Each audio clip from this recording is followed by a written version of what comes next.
Had the bottom case of my transmission at the machine shop this week, and it's all done. This is the top case that we'll be using. The bottom case I am having machined so that I can use not only the thrust washer at the bottom, but thrust bearings on the bottom as well. I'll be bringing an update on that. We'll get the transmission put back together. We will be using the 3-speed, and this is the top. This is the top off of the 5-speed, but they're both the same essentially. But I've got this one all cleaned up and ready to be put back together. And this is our 5-speed gear cluster. And there's our 3-speed gear cluster. And I'll tell you what, that grease and oil, that stuff, that hangs in there. Yes, sir. But the bottom gear cluster is the one we're going to be using. And I thought initially about trying to grind my gear, which you can see that I actually did on this one. But doing it on a belt sander is not exactly copacetic, because you can't get it perfectly flat. You know what I'm saying?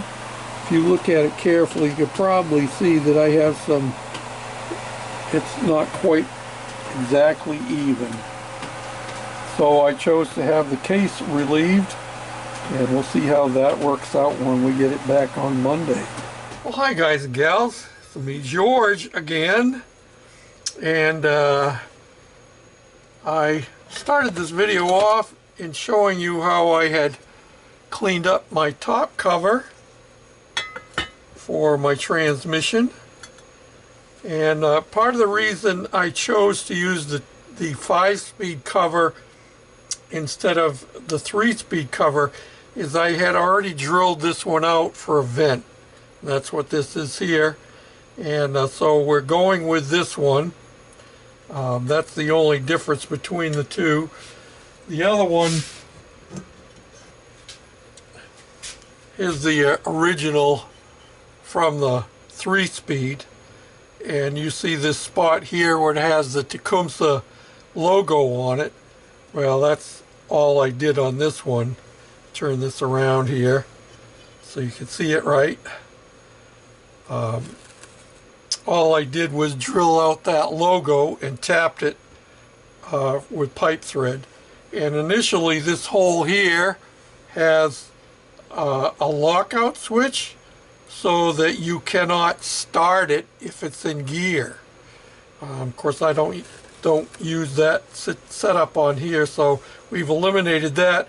Plus it gets in the way of my new shifter, so that's why I have this plug in here, which is very low profile, and my shifter will go past it. So I have been to the machine shop today. This is Monday, and I had showed you this is the base that came out of the 5-speed. It had been split, and you've seen all of that already in the past. So that's why we're using the 3-speed base. We're going to use the 3-speed gear cluster as well. And I have had it machined, and the machine work was done for me very kindly, at a little bit of a cost. Bring it down here where you can see it better. They machined this area here so that now I can use a thrust washer in there, and he machined it just nicely enough. This fits right in there, and he also cut down a little bit of clearance around the outside, and I then put my bearing on there, and then we put a second washer on top. Normally these only have one washer. In fact, I want to take this washer off. That's a used one there. I have two new ones. So we're going to use two new washers along with the bearing like that. and that allows me to have full bearing support for my gear. This is the input gear, and that goes on to this shaft right here,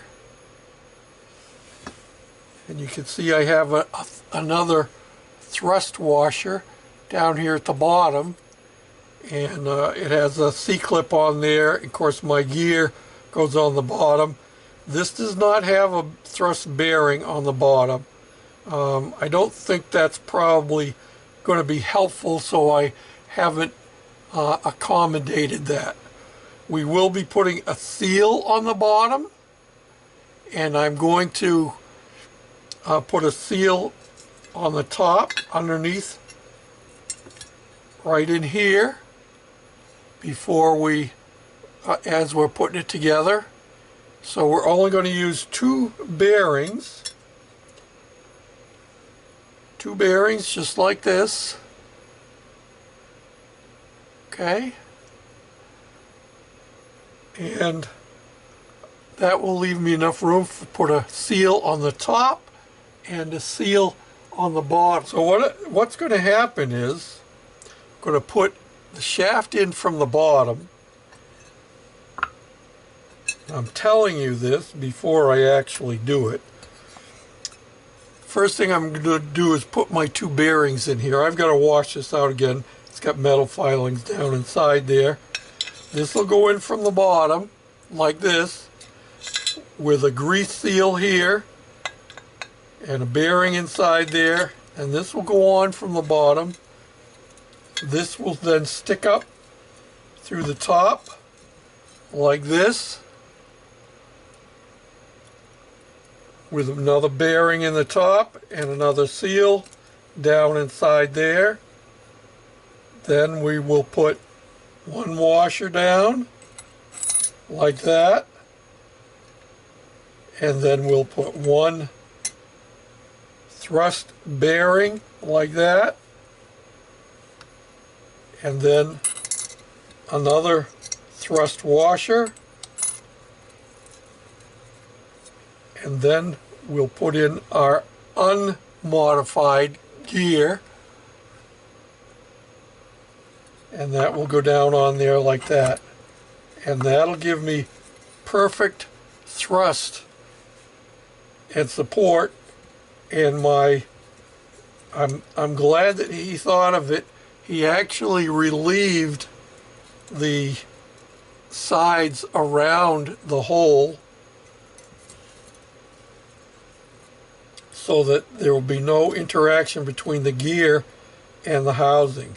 And it's just perfect. I gave him one bushing and one gear, one bearing, so that he would get the right depth and everything would work out perfectly well.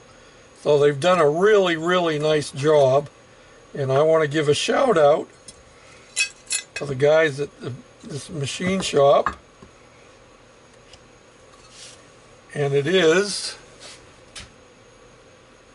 if I can get you up here right so you can see it, DC Machine and Fab LLC. They're from Parsons, Minnesota. Parsons, Tennessee, not too far from where I live. They're about 20 minutes away, and it makes it convenient for me. They're relatively new in the place that they're at. So I really want to give them a big shout out. They did a really nice job on machining this for me. So now the next thing is for me to get started putting this together. And I will walk you through it as I do it, and we'll see how all of this goes. Hold on to your hats. I want to address another issue before I get into reassembling this transmission. As you all will recall, I had pointed out the crack in the collar that the bearings mount inside of that our input shaft goes through on my 5-speed transmission, and I'm well aware of that, and some people had criticized, that I didn't have it properly supported. Well, let me lay aside that criticism right now. I actually have this sleeve that was custom machined, and I can't remember where I got it now. This is made specifically for these transmissions, and it fits on there snugly. You see that? Not only does it fit on there snugly, this is steel, not stainless steel, but it's steel, which should have helped alleviate that problem. That's why I went to the trouble of purchasing this unit. I'll get it back off again. Not only that, you come over here to my my frame, and I have this sleeve that is welded right into the frame where my transmission goes, and that piece slides up from underneath, and it's a snug fit in there. It's actually a tap-in fit, and then I have 2 set screws, one here and one there, that hold that in place. And when I set this up originally, I did it by figuring out exactly how much space we had under the transmission, and then I just tack welded it on, and that's all it has needed. It's been fine. And then when I go back and set the new transmission in again, I will set it down so it is flat down in here, and I'll go through all of this with you later. Anyway, the point is this, that collar is fully supported. That casting is fully supported under there.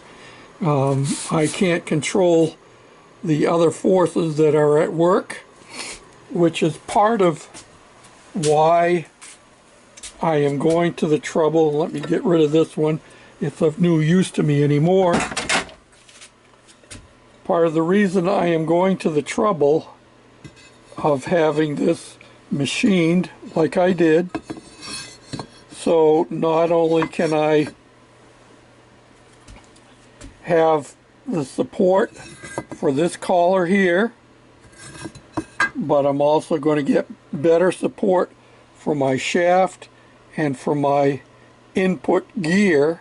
And so we're going to have 2 bearings in there, and we're going to have these thrust washers along with this bearing. Now originally these only had a single thrust washer. That's it. No bearing here. So this will help to alleviate some of that pressure, and so we're doing everything we can to make this transmission last longer. And I've got to say, even with that crack in the transmission, it was still holding up fine. It never blew apart, and we had driven it quite a bit, and driven it at the airport as well as here around my yard. So hold on to your hats, and we'll go through the process of reassembling this, and I'll show you some tips and tricks along the way. That'll be in the next video. So hold on to your hats. Bye for now.